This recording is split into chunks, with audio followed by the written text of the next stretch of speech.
안녕하세요. 한국과 일본에서 음악 관련 기획 그리고 보컬 트레이너를 하고 있는 음악 커뮤니케이터 가치입니다. 일본에서 방송하는 K-팝 서바이벌 방송 리본의 1화 리뷰이고요. 한국의 보이그룹 12팀이 참가를 하고요. 피크타임처럼 인기가 적은 팀들이 거의 소기획사 팀들이 일본 정식 데뷔를 걸고 대결하는 형식이고요.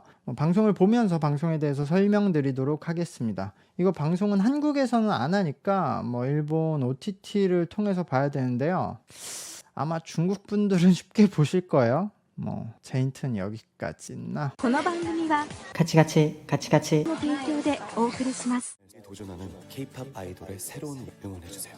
모두에게 주어진다는 사실이었거든요. 상대적으로 자본이 미디어 기회, 음악 무대 기회. 짧은 텀으로 새로운 쏟아지는 아이 생명력 짧아. 아이돌의 생명력은 길어지고 있죠. 인기 있는 아이돌은. 그리고 인기 없는 아이돌들의 활동처도 사실은 조금씩 늘어가고는 있어요. 그게 충분하지 않지. 그리고 이게 아이돌 산업의 구조의 문제가 아니라 그냥 지금 자본주의 사회의 구조죠. 아이돌들만 특별히 그럼 모두가 공평하게 해야 될 수 없는 거죠. 자본주의에서 당연히 아이돌만 대형 기획사가 유리하고 중소기획사가 불리한 게 아니라 산업에서 대기업이 재벌 기업이 유리하잖아요. 그냥 똑같은 건데 그래도 어쨌든 이쪽 입장을 또 얘기해 보려면 제가 프리뷰 영상에서 말씀드렸듯이 여기에 참가하는 팀들의 많은 숫자가 이미 일본에서는 활동을 하고 있어요. 에이머스도 그렇고, 제가 지난주에 일본 출장을 갔다 왔을 때 여기 지금 참여하는 디그니트가 시노쿠보에 와 있었어요. 그래서 방송의 컨셉이 약간 애매한데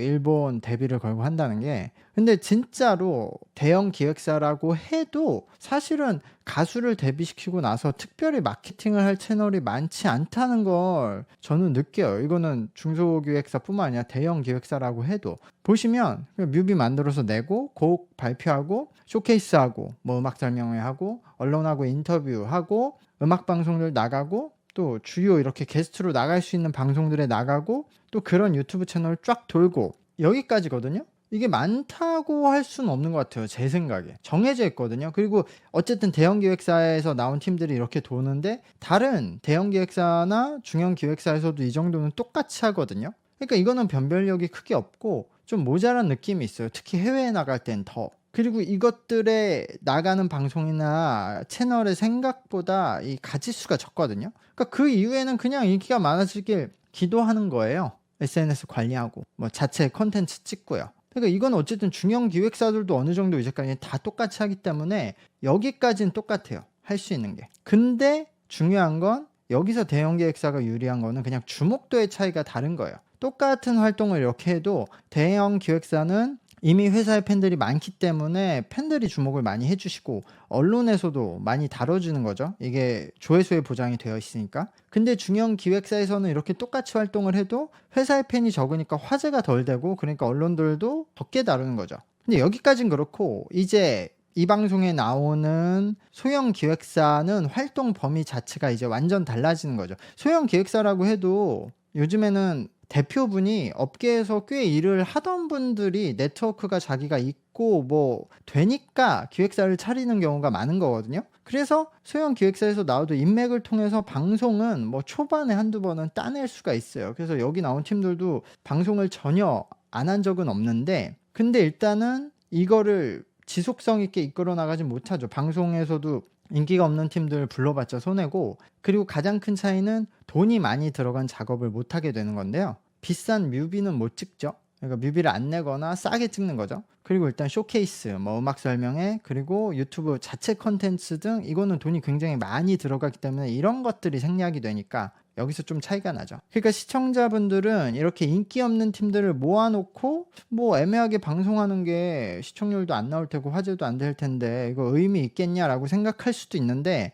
어쨌든 여기 참가하는 멤버들은 이 방송에 나와서 바로 첫 번째 탈락을 하더라도 자신들의 힘으로는 거의 불가능한 수만 명 이상에게 플러스로 본인들을 노출하는 거니까 그게 한 번이라도 굉장히 소중한 기회가 되는 거예요. 이런 기회 자체가 되게 적으니까.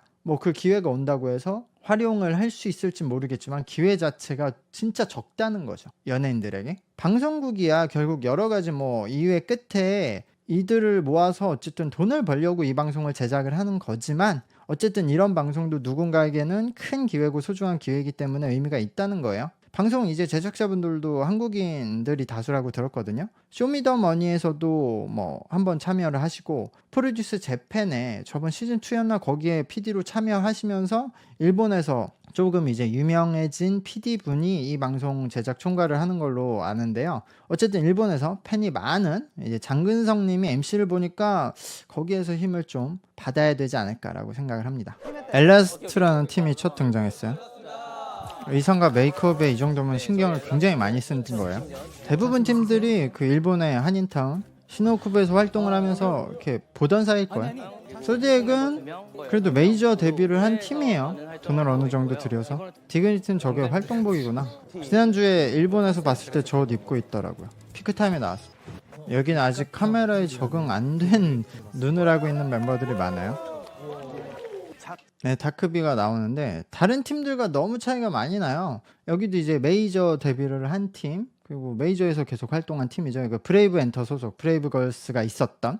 다크비는 혼자 체급이 전혀 다른 팀이라서 여기 나와서 1위를 못하면 손해거든요. 그리고 상당히 차이나게 잘해야 되는데 다크비는 그러면 나와서 이득이 크게 없는데 나온 이유는 브레이브 엔터도 일본에서 뭐 큰 네트워크가 없어서 어쨌든 다크비도 일본에 큰 노출이 이제까지 없었으니까 일본 홍보 그걸 얻기 위해서 나온 것 같아요. 그리고 아까 말한 소디액은 홍콩 회사에서 나온 케이팝 팀인데요. 그래서 그 회사가 그 네트워크가 중화권을 중심으로 있으니까 그 엔터 회사가 어쨌든 한국에서 데뷔해서 한국에서 활동을 시켰지만 뭐 한국에서도 그렇고 특히 일본에서는 뭐 네트워크가 없어서 큰 활동이 없었고 그쪽에서 주로 활동을 했던 팀이에요. 여기 나온 팀들의 실력 편차가 좀 클 거예요. 시노쿠보는 그 케이팝 지아이돌이라고 부르거든요. 실제로 일본의 지아이돌 시스템을 그대로 하고 있어요. 그러니까 음악은 케이팝 음악을 하고 제작 트레이닝 시스템은 케이팝을 하는데 활동 시스템은 일본의 지아이돌 시스템을 하는 건데 데뷔 전에 트레이닝 기간이 짧은 멤버들도 많고 활동하면서 메이저 케이팝 팀에 비해서는 매우 적은 트레이닝 시간을 소비하는 팀이 많더라고요. 그래서 진짜 말만 그냥 케이팝 팀이고 아직 막 엉망진창으로 보이는 팀들도 있거든요. 근데 지아이돌이라고 해도 역시 그 케이팝 트레이닝과 제작 시스템을 거치니까 잘하는 팀들도 있고 기본을 갖춘 팀들은 많아요. 그리고 활동하면서 이제 활동을 좀 몇 년 이상 한 팀들은 잘하는 팀들도 있고, 그러니까 잘하는 팀과 못하는 팀의 편차가 심할 거다. 참가자들이 사전 설문조사를 했다고 해요. 가장 비주얼 팀을 선택했다고 하는데, 네, 웨이커와 소디액. 얘는 귀엽게 생겼네. 더 아이돌이야. 우승 후보는 다크비, 엘라스트, 소디액이네요. 메이저 활동하는 두 팀이 다 들어갔어.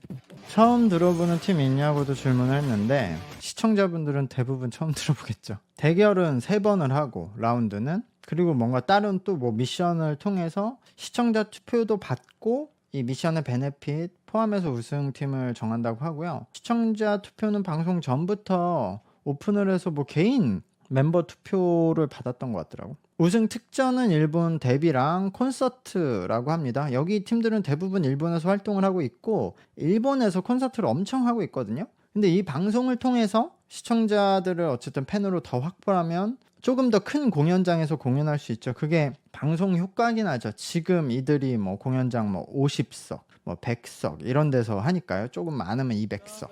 퍼포먼스 35점, 가창 35점, 스타성 30점으로 무대를 채점을 해서 이제 총점 순위로 다투나 보네요. 심사위원은 G.O.D의 김태호님, 그리고 보컬 트레이너 신유민님, 댄스 디렉터 효진 초이님입니다. 5팀 선발전을 시작한다고 하는데 1라운드에서 7팀을 떨어뜨린다는 말인지 뭐 그런 거 같죠? 3번 라운드 한다니까 그럼 한 번 7명 떨어뜨리고 5명에서 뭐 한 2팀이나 3팀 떨어뜨려서 결승한다는 얘기인 것 같아요. 시작부터 화끈하네. 확 떨어뜨리네. 보통 그래도 많은 팀을 확보하면 팬들을 최대한 유지하기 위해서 초반에 적게 떨어뜨리는데 팬분들이 적은 팀들이라 그런지 그냥 초반에 확 떨어뜨리나 보네요. 일단 각자 뭐 본인들의 곡으로 한 번씩 무대를 하는 것 같아요. 지금 첫 라운드는 엘라스트의 무대부터 시작합니다. 5년차? 저희가 데뷔했을 때 오래 하긴 했다. 보여드릴 기회조차 없어서 굉장히 굉장히 힘들었어요. 근데 코로나 끝난 지 오래됐잖아. 지금까지는 장근석 참 뻔뻔하게 MC 잘해. 이번엔 그냥 이게 노래도 어떤 음악일지 궁금하네. 이거 무대 영상은 유튜브에 따로 클립 올리겠죠? 세리. 원혁이 예전에 프로듀스에 나왔을 거예요. 프로듀스 원어. 얘는 의상들도 신경을 많이 썼고. 이거 뭐야 이 장르. 갑자기 트로트야. 아 근데 안무 스타일이 또 원혁이가 큰 역할하네.